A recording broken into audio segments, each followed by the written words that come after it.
Assalamualaikum warahmatullahi wabarakatuh.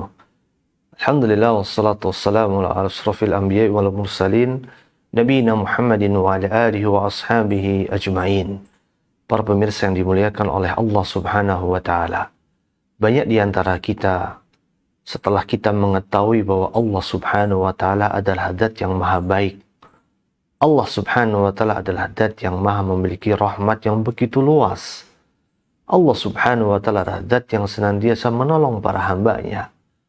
Allah Subhanahu wa ta'ala adalah zat yang maha mengampuni dosa-dosa hambanya. Maha mengampuni dan menutupi kesalahan-kesalahan kita. Banyak di antara kita sudah mengenal hal tersebut. Banyak di antara kita yang sudah mengetahui hal tersebut. Akan tetapi, pengetahuan kita bahwa sesungguhnya Allah adalah zat yang maha baik. Zat yang maha luas rahmatnya. Zat yang maha mengampuni dosa-dosa kita. Zat yang maha menutupi kesalahan-kesalahan dan aib-aib kita. Hal itu membuat di antara kita sedikit banyak ada yang terperdaya dan menaruh harapan yang salah kepada Allah Subhanahu wa ta'ala. Banyak di antara kita yang terperdaya dengan keyakinan bahwa Allah Subhanahu wa ta'ala adalah zat yang maha baik, maha luas rahmatnya. Yang dengan itu banyak di antara kita setelah meyakini itu, kita terus bermaksiat kepada Allah.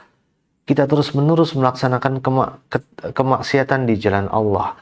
Kita meninggalkan ketaatan kepada Allah. Hanya gara-gara dan bermodal kita meyakini bahwa Allah adalah zat yang maha mengampuni dosa-dosa kita.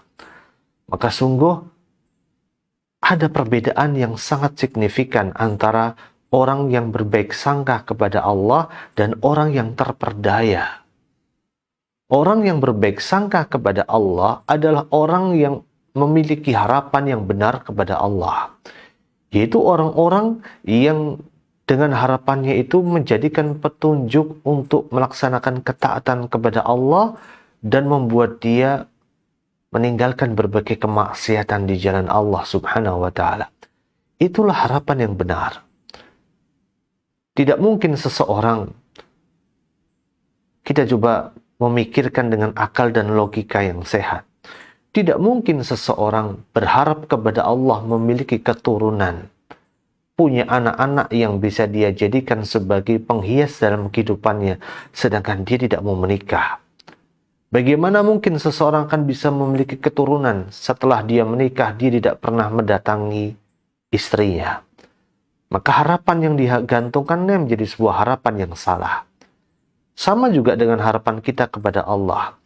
Ketika kita berharap kepada Allah yang maha mengampuni dosa, Allah Subhanahu wa ta'ala yang maha luas rahmatnya, tetapi di saat yang sama justru kita tidak melaksanakan ketaatan kepada Allah, justru kita malas dalam melaksanakan ketaatan kepada Allah, justru kita merasa sombong dengan cara tetap melaksanakan kemaksiatan di jalan Allah Subhanahu wa ta'ala, maka sungguh kita menjadi orang yang terperdaya pada saat itu. Kita menjadi orang yang memiliki pengharapan yang kosong kepada Allah Subhanahu wa ta'ala. Orang yang betul-betul berharap kepada Allah, orang yang betul-betul berbaik sangka kepada Allah adalah orang yang mengiringi baik sangkanya itu dan mengiringi harapannya itu dengan berbagai ketaatan di jalan Allah Subhanahu wa ta'ala. Allah Azza wa Jalla menegaskan di dalam Al-Quran, di antaranya dalam surat Al-Baqarah.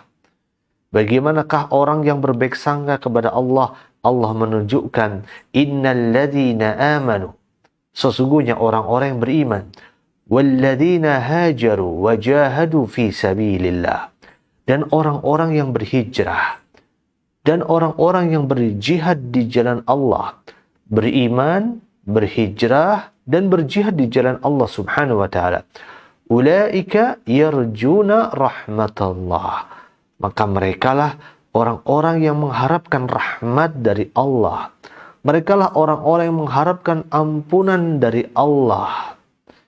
Jadi bukan sekedar kita minta ampun kepada Allah, di saat yang sama kita justru terus-menerus terjebak dalam kubangan kemaksiatan di jalan Allah Azza wa Jalla.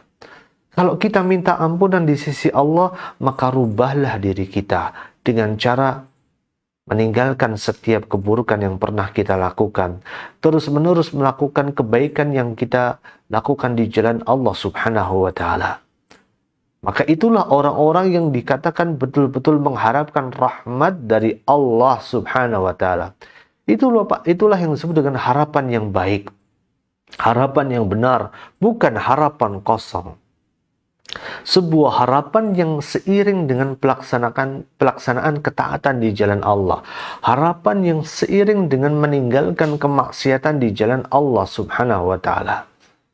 Maka seorang hamba, kita semua, hendaklah kita semua melaksanakan sebab-sebab ketaatan itu sebelum kita berusaha kemudian mendapatkan rahmat dari Allah Azza wa Jalla.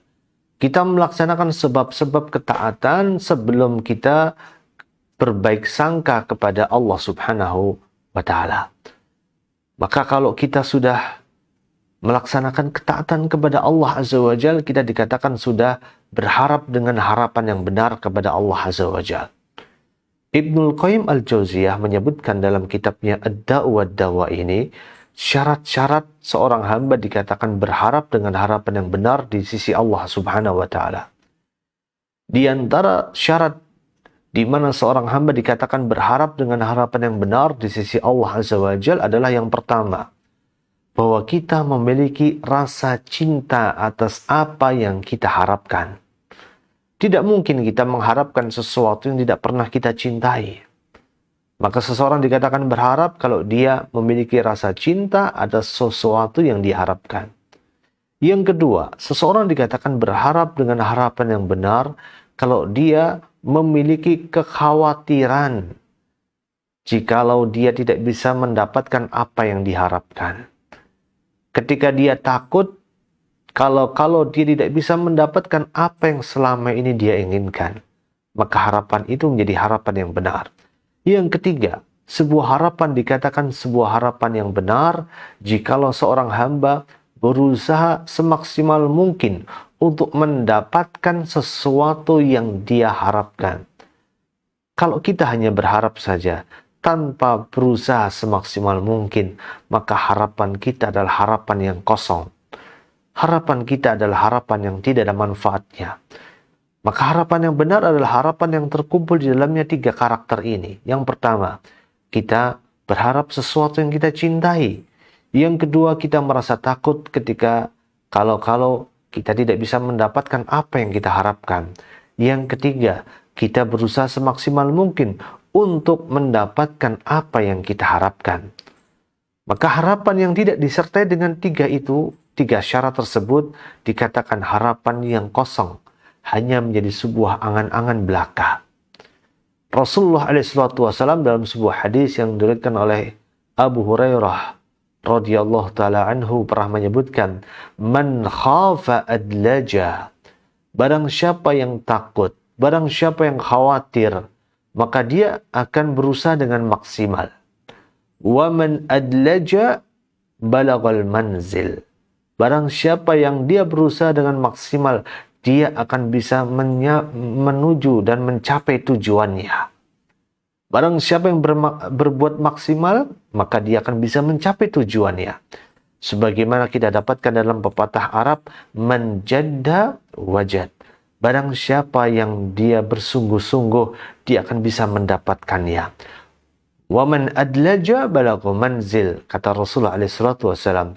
Ala inna sil'atallahi ghaliyah. Sesungguhnya barang dagangannya Allah itu sangat mahal. Ala inna sil'atallahi al-jannah. Sesungguhnya barang dagangan Allah itu adalah surga. Kita semua berharap kepada Allah agar Allah memberikan kepada kita surga Firdaus tertinggi. Maka kalau kita ingin mendapatkan surga, kumpulkan 3 syarat ini dalam diri kita. Yang pertama, kita betul-betul mencintai surga. Maka Allah yang memiliki surga, cintailah Allah terlebih dahulu yang memiliki surga. Yang kedua, kita betul-betul harus takut kalau kita tidak bisa masuk surga. Ketakutan itulah yang membuat kita akan beramal soleh, meninggalkan kemaksiatan di jalan Allah, melaksanakan ketaatan di jalan Allah. Yang ketiga adalah kalau kita ingin masuk surga, Kita harus berusaha dengan maksimal agar kita betul-betul dimasukkan oleh Allah ke dalam surga. Dengan cara kita melaksanakan ketaatan kepada Allah. Dengan cara kita menjalankan sunnah-sunnah Nabi kita Muhammad sallallahu alaihi wasallam. Suatu hari dikisahkan oleh para sahabat Nabi kita Muhammad alaihi wasallam. Ketika turun firman Allah subhanahu wa ta'ala dalam surat Al-Mu'minun. Ketika Allah berfirman, وَالَّذِينَ يُؤْتُونَ مَا آتَوْا وَقُلُوبُهُمْ وَجِلَةٌ. Dan orang-orang yang menginfakkan apa yang Allah berikan kepada diri mereka. Orang-orang yang mensedekahkan harta mereka. وَقُلُوبُهُمْ وَجِلَةٌ. Tetapi mereka diliputi dengan rasa takut. وَأَنَّهُمْ إِلَىٰ رَبِّهِمْ رَاجِعُونَ. Bahwa mereka akan kembali kepada Allah subhanahu wa ta'ala. Ketika turun ayat ini, Ibunda Aisyah, istri Rasulullah sallallahu alaihi wasallam, berkata kepada beliau, "Ya Rasulullah, ahumul ladina yasrabuna al-khamra?" Apakah mereka adalah orang-orang yang minum minuman keras? Ahumul ladina yasrabuna al-khamra wa yaznuna wa yasrikun. Apakah mereka adalah orang-orang yang mencuri? Apakah mereka adalah orang-orang berzina? Yang dengan itu mereka merasa takut kepada Allah subhanahu wa ta'ala. Maka Rasulullah SAW mengatakan, La yabnatas siddiq. Tidak wahai putri dari seorang yang siddiq.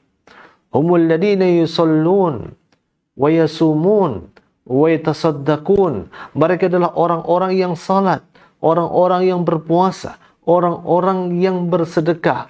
Wahum yakhafuna alla yataqabbala minhum. Tetapi mereka takut salat mereka tidak diterima oleh Allah. Mereka takut sedekah mereka tidak diterima oleh Allah. Mereka takut puasa mereka tidak diterima oleh Allah subhanahu wa ta'ala. Maka disinilah pentingnya bagi diri kita untuk mengumpulkan 3 syarat ini dalam jiwa kita.